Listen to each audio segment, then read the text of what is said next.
இப்ப ஜோதிடம் தெய்வீக கலைன்னு சொன்ன உடனே அதுக்குள்ள உங்களுடைய பாலுறவனுடைய வக்ரம் இருக்குன்னு வச்சுக்கீங்க. அதை சொல்லாதேன்றான் நம்ம கிட்ட எதிராளி. என் ஜாதகத்துல பாலுணர்வு வக்ரம் இருந்தாலும் இது தெய்வீக கலை, சொல்லாத.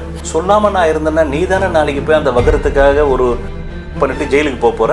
நான் பண்ணிட்டு ஜெயிலுக்கு போனாலும் பரவாயில்ல, ஆனா இது தெய்வீக கலை, சொல்லாத. இதுதான் வார்த்தைகளின்பால் பிளாக்மெயில் செய்யறது. நானே ஒரு பாலுணர்வு பத்தி பேசினாக்கா, ஜோதிடத்துல போய் இதெல்லாம் இருக்குமா, உனக்கு தெரியலன்னாக்கா தெரியலன்றது ஒத்துக்கோ, தெரிஞ்ச மாதிரி கமெண்ட் போடாது. தெரியலன்னா தெரிஞ்சுக்க விரும்பு, அதுதான் உனக்கு வளர்ச்சியை தரும். தர்ம அர்த்த காம மோட்சம். அதாவது தர்மம் என்பது அறவழி வாழ்வது, அர்த்தம் என்பது அந்த அறவழிக்கு தேவையான பொருளை நியாயமான ரூபத்தில் சம்பாதிப்பது. அப்படி நியாயமான ரூபத்தில் சம்பாதித்த பணத்தை நியாயமான காம இச்சைகளை பூர்த்தி செய்து கொள்வது, பிறகு பிறவா நிலை என்னும் மோட்ச வீட்டிற்கு வந்து செல்வது. அந்த தர்ம அர்த்த காம மோட்சமும் ஒரு தத்துவமாக இருக்கிறது. இப்படிப்பட்ட வாழ்க்கையில் நீங்கள் வாழும் பொழுது உங்கள் அகத்தை பற்றியும் உங்களுடைய லைஃப் எஜுகேஷன் உங்களுக்கு தெரியலன்னு வச்சுக்கீங்க, நீங்கள் யாராலும் ஏமாற்றப்படலாம், யாரையும் நீங்களும் ஏமாற்றி விடலாம், யாரும் உங்களை துன்பப்படுத்தி விடலாம், நீங்களும் மற்றவரை துன்பப்படுத்தி விடலாம். அப்பனா அந்த லைஃப் எஜுகேஷனுக்கு இருக்கக்கூடிய கல்வி என்ன,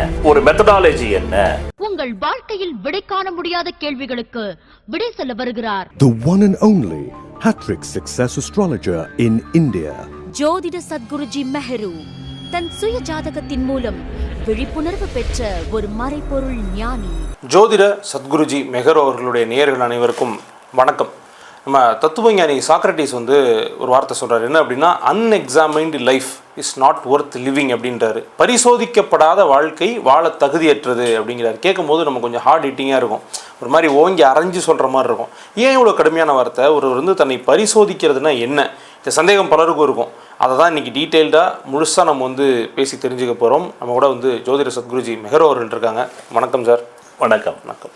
இப்போது நம்ம ஒரு சுகர் டெஸ்ட் பண்ணுறோம் அப்படின்னா அதுக்கு லேப் இருக்குது.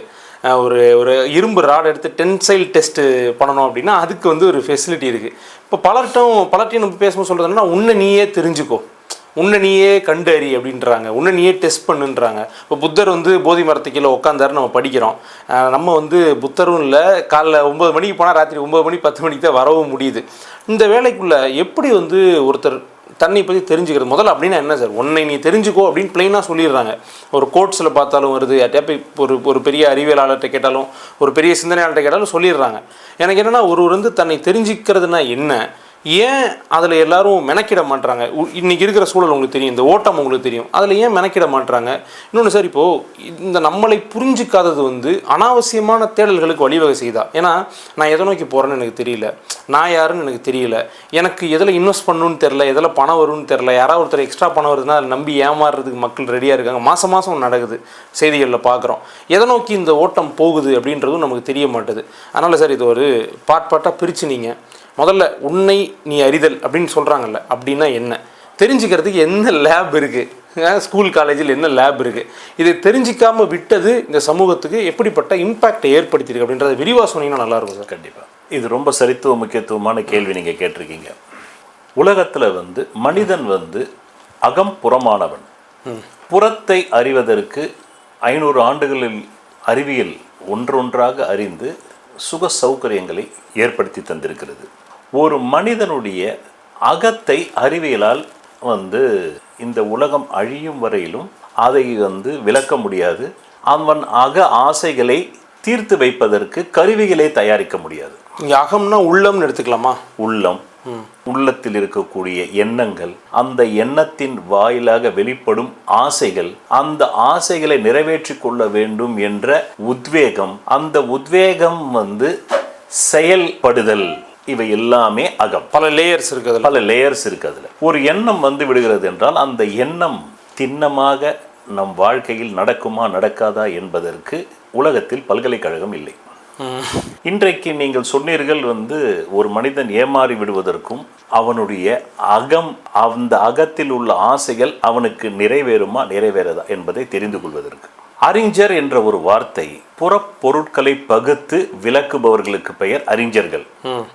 அகத் விஷயங்களை பகுத்து விளக்குபவர்களுக்கு பெயர்கள் ஞானிகள். அதனால் நாம் ஞானி என்ற பொருளுக்கு அர்த்தம் வேறு, அறிஞன் என்ற பொருளுக்கு அர்த்தம் வேறு. வெளி நம்முடைய உள்ளத்தை விட்டு வெளியே இருக்கக்கூடியது, நம் உள்ளத்தை விட்டு நம் கண்களால் பார்க்கக்கூடியது, அவை எல்லாமே வெளிப்பொருட்கள். இன்னொரு வகையில் அறிவியல் மொழியில் சொன்னால் பௌதீக பொருட்கள், இயற்பியல், உயிரியல், ரசாயனவியல், பிசிக்ஸ், கெமிஸ்ட்ரி, பயாலஜி. இதை எளிதாக விளக்க முடியும். பிசிக்ஸ் என்பது என்ன? இயற்பியல், இயற்கை கூறுகளான நிலம், நீர், நெருப்பு, காற்று, ஆகாயம். அதே போல் ஸ்பேஸ், அதுக்கு லா இருக்கு, வெட்டவெளி. அதே போல் ஆகாயத்தில் இருக்கக்கூடிய பொருட்கள். இப்படி இயற்பியல் இந்த பஞ்சபூதத்தையும் விளக்குகிறது. நிலம், நீர், நெருப்பு, காற்று, ஆகாயம், இதிலிருந்து ஏற்படக்கூடிய ஆற்றல்கள், இவற்றை விளக்குவதற்கு இயற்பியல் இருக்கிறது. உயிரியல் என்பது ஓரறிவு முதல் 6 அறிவு படைத்த உயிரினங்களை பற்றி விளக்குவதற்கு பயாலஜி இருக்கிறது. ஆனால் 6ஆம் அறிவு படைத்த மனிதனுடைய அகத்தை தெரிந்து கொண்டால்தான் நீங்கள் புறத்தில் சரியான பாதையில் செல்ல முடியும். துரதிருஷ்டம் என்ன ஆகிவிட்டது என்றால், மொழி எப்பொழுதுமே பிழை செய்கிறது. இப்பொழுது உங்கள் உள்ளத்தில் இருப்பதை எனக்கு புரிய வைப்பதற்குத்தான் கேள்வியாக மொழி தேவைப்படுகிறது. இல்லை என்றால் மொழிக்கு என்று எந்த பயன்பாடும் இல்லை. அப்படி என்றால் மொழியின் முதல் பயன்பாடே தன் அகத்தில் உள்ளதை புறத்தில் யாருக்காவது பறை அறிவிப்பதற்கு, தெரிவிப்பதற்கு தான் மொழி தேவை. எக்ஸ்பிரஸ் பண்றீங்க, இல்லைன்னா நீங்க எக்ஸ்பிரஸே பண்ண மாட்டீங்க. உங்க உள்ளத்துல எவ்வளவோ ஆசைகள் இருக்கு, அதை நீங்கள் மொழியின் பால் தான் பேசி சாதித்து செயல்படுத்தி தீர்த்து கொள்ள முடியும். அதற்குத்தான் அறிவியல் வளர்ந்திருக்கிறது. See, science can make you some comfort, but science cannot define what is in your inner mind. ஆனால் ஏன் சார் இது தொடர்ந்து இப்போ நான் மனசில் என்ன நினைக்கிறேன்றதுக்கு எனக்கு ஒரு கண்ட்ரோல் இருக்குது. இப்போ நான் அமைதியாக இருக்கணும், இல்லை பேசணும்னு நான் நினைக்கிறேன். அதை தாண்டி இருக்க லேயர்ஸில் நான் கொஞ்சம் சிந்தனையை செலுத்துறதுக்கோ, இல்லை அதை மாற்றுறதுக்கோ, இல்லை புரிஞ்சுக்கிறதோ ஏன் இவ்வளோ காம்ப்ளெக்ஸாக இருக்குது? கரெக்டாக கேட்டீங்க. ஒரு குழந்தை பிறந்ததிலிருந்து நம் இந்திய சமூகமாக இருந்தாலும், அவை உலக சமூகமாக இருந்தாலும், மேற்கத்திய சமூகமாக இருந்தாலும், இந்த பூமி பந்துக்குள் இருக்கக்கூடிய அனைத்து நாகரிக சமூகங்களிலுமே ஒரு குழந்தை பிறந்ததிலிருந்து சுடுகாட்டிற்கு செல்லும் வரையிலும் தனக்கென்று ஒரு அகம் இருக்கிறது. அந்த அகத்தேடலை கற்றுத்தர வேண்டும் என்ற அந்த கேள்வியே மனிதகுல வரலாற்றில் எழவில்லை, விரல் விட்டு எண்ணக்கூடிய நபர்களை தவிர. எது அதிகமாக புழக்கத்தில் இருக்கிறதோ அதை நோக்கித்தான் மனித மனம் செல்லும். எது பிறப்பிலிருந்து தன் மூதாதையர்கள் மூலமாகவும், தன் மரபணுக்களின் மூலமாகவும், தன்னுடைய தாய் தந்தர்களுடைய அறிவூட்டலின்படியும் தான் ஒரு குழந்தை வளர்கிறது. ஒரு குழந்தை பிறந்ததிலிருந்து 10 வயது வரையில் அது தன் கட்டுப்பாட்டிலேயே இல்லை. ஒரு குழந்தைக்கு அந்த 1 to 10 வயது வரையிலும் அவர்கள் பெற்றோர்கள் எந்த மதத்தை சார்ந்திருக்கிறார்களோ அதைத்தான் கற்றுத்தருகிறார்கள். யாருமே அந்த குழந்தையினுடைய அகத்தை பற்றி கற்றுத்தருவதில்லை. அந்த அகத்தில் என்ன ஆசை இருக்கிறது, எதிர்காலத்தில் அந்த குழந்தை என்னவாக ஆக விரும்புகிறது என்பதை பற்றி பெற்றோர்களுக்கும் முதலில் தெரியாது. இல்லை, அவங்களே நிர்ணயிச்சிடறாங்கல்ல சார், இவங்க இது படிக்கணும், இப்படி லைஃப் வரணும் அப்படின்ற ஒரு பாதை போட்டுடுறாங்க. கரெக்ட். அதாவது லைஃப் எஜுகேஷன் யாருக்குமே இல்லை என்பதுதான் நான் சொல்ல வருவது. வாழ்க்கை கல்வி என்பது வேறு. அந்த வாழ்க்கையில் உயிர் வாழ்வதற்கு பணம் சம்பாதிக்கும் கல்வி என்பது வேறு. எல்லா பெற்றோர்களுமே உயிர் வாழ்வதற்கு பணம் சம்பாதிக்கும் கல்வியைத்தான் கற்றுத்தருகிறார்கள். ஆனால் வாழ்க்கை என்ற கல்வியை ஏன் கற்றுத்தரவில்லை என்றால், அந்த குழந்தையின் பெற்றோர்களுக்கே அவர்கள் பெற்றோர்கள் கற்றுத்தரவில்லை. அது இக்னோரண்டா இருக்கு, அறியாமையில் இருக்கு. இந்த அறியாமை தூக்கத்திலிருந்து ஒருவன் எழுந்து கொள்கிறான் அல்லவா, அவனுக்கு பெயர்தான் ஆங்கிலத்திலே என்லைட்டன்ட் என்று பெயர். Enlightened, ENLIGHTEENED, enlightened. எல்லோரும் தூங்கிக் கொண்டிருக்கும் போது யாரோ ஒருவனுக்கு என் அகம் தெரியாமல் நான் எப்படி என் புறத்தில் என்ன ஆவேன் என்பதை நான் நிர்ணயிக்க முடியும். அதே போல் என் அகத்தில் உள்ளதை நான் ஒரு தத்துவ புத்தகத்தை பார்த்து தெரிந்து கொள்ள முடியாது. ஏனென்றால் அந்த தத்துவ புத்தகத்தை எழுதியவர் கூட ஒரு மனிதர் தான். அவர் ஒரு 1000 புத்தகங்கள் படித்திருக்கலாம், 50,000 புத்தகங்கள் படித்திருக்கலாம். அந்த 50,000 புத்தகங்களை எழுதியவனும் ஒரு மனிதன் தான். அப்படி என்றால் ஒரு மனிதன் எதனால் படைக்கப்பட்டானோ அந்த கல்வியில் இருந்துதான் சாக்ரட்டிஸின் உடைய அந்த அன்எக்ஸாமைன்ட் லைஃப் இஸ் நாட் வர்த் லிவிங்கை தெரிந்து கொள்ள முடியும். அதாவது இது ஒரு ஞான சங்கிலி என்று சொல்வார்கள். பொதுவாக சாக்ரட்டிஸ் பேசியது எதுவுமே 100% அவர் பேசியதுதான் மொழிபெயர்க்கப்பட்டது என்பதற்கு ஆதாரம் இல்லை. எதையாவது எழுதிட்டு சாக்ரட்டிஸ் ஆனால் இதை அவர் சொல்லியதற்கு ஆதாரம் உண்டு. ஆனால் ஏனென்றால் அவர் காலத்தில் அச்சு மொழி இல்லை. அவர் காலத்தில் எதுவுமே அவருடைய சீடனான பிளாட்டோ ஒரு 4-5 புத்தகங்கள் எழுதியிருக்கிறார். அதில் சாக்ரட்டிஸினுடைய டயலெக்டிக்கல் மெத்தட் என்பதை தான் குறிப்பிடப்பட்டுள்ளது. சோ உலகத்தில் 2 விதமான மனிதர்கள் வாழ்கிறார்கள்.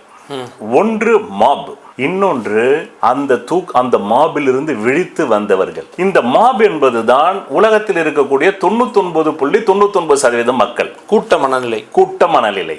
எங்க அப்பா அம்மா, நாங்க ஒரு கிறிஸ்துவ குடும்பத்துல பிறந்தோம்பா.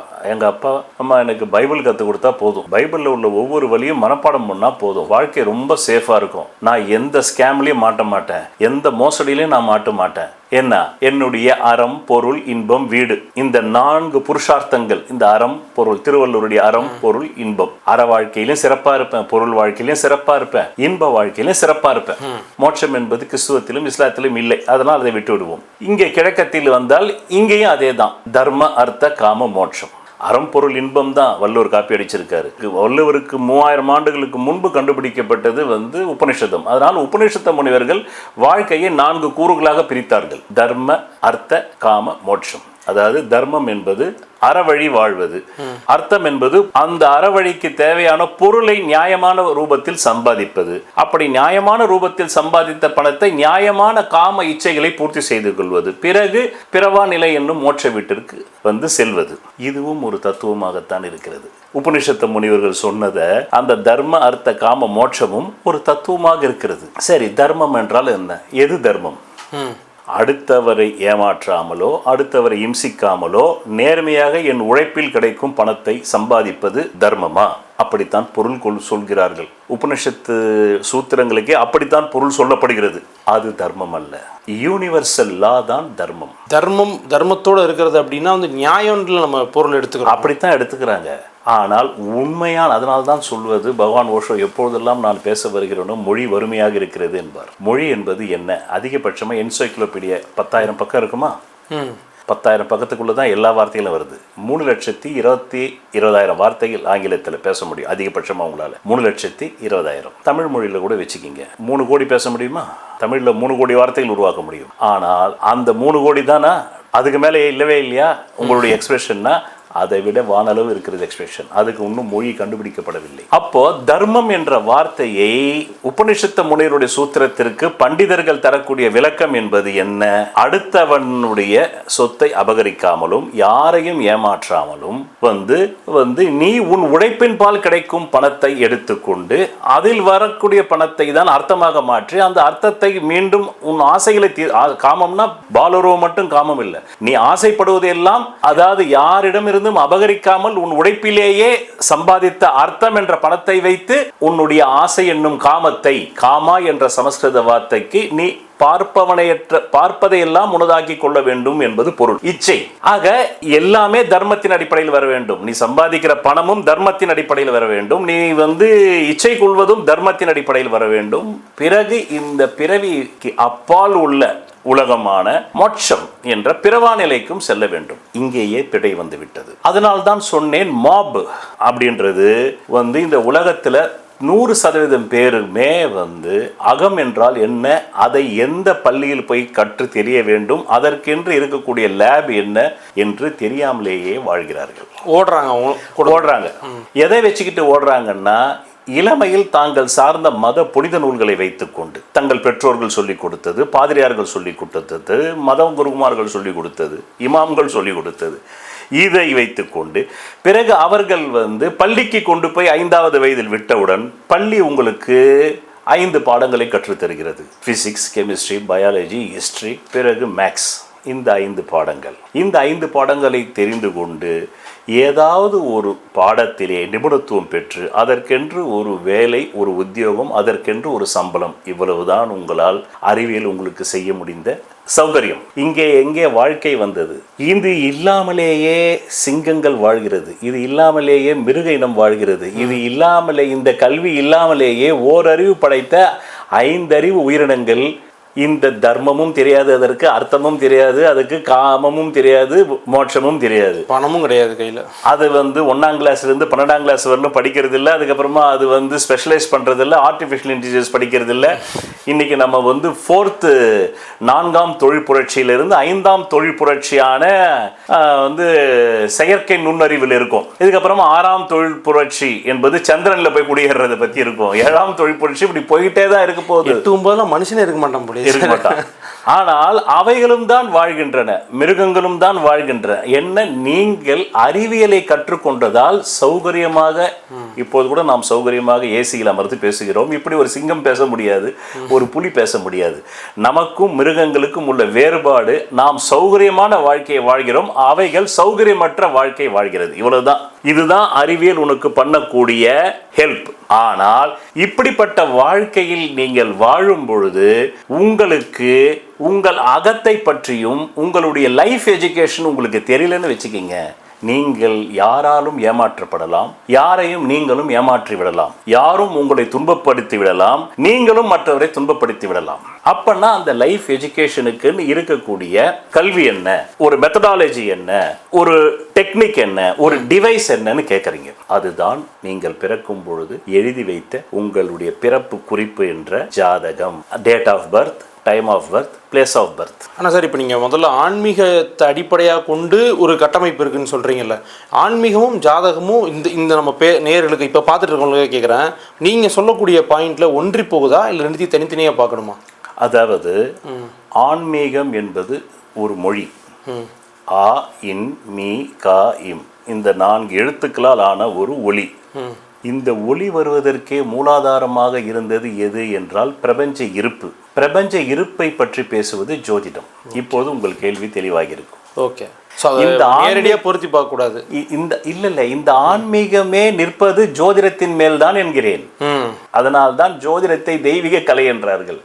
நாம் எப்போதுமே வார்த்தைகளின் பால் சரியான பாதையை விட்டு விலகி விடுகிறோம். வார்த்தைகள் நம்மள சரியான பாதைக்கே கொண்டு போகாது. இப்ப ஜோதிடம் தெய்வீக கலைன்னு சொன்ன உடனே அதுக்குள்ள உங்களுடைய பாலுறவுனுடைய வக்ரம் இருக்குன்னு வச்சுக்கீங்க, அதை சொல்லாதேன்றான் நம்ம கிட்ட எதிராளி. என் ஜாதகத்துல பாலுணர்வு வக்ரம் இருந்தாலும் இது தெய்வீக கலை, சொல்லாத. சொல்லாம நான் இருந்தேன்னா நீ தானே நாளைக்கு போய் அந்த வக்ரத்துக்காக ஒரு பண்ணிட்டு ஜெயிலுக்கு போற. நான் பண்ணிட்டு ஜெயிலுக்கு போனாலும் பரவாயில்ல, ஆனா இது தெய்வீக கலை, சொல்லாத. இதுதான் வார்த்தைகளின் பால் பிளாக்மெயில் செய்யறது.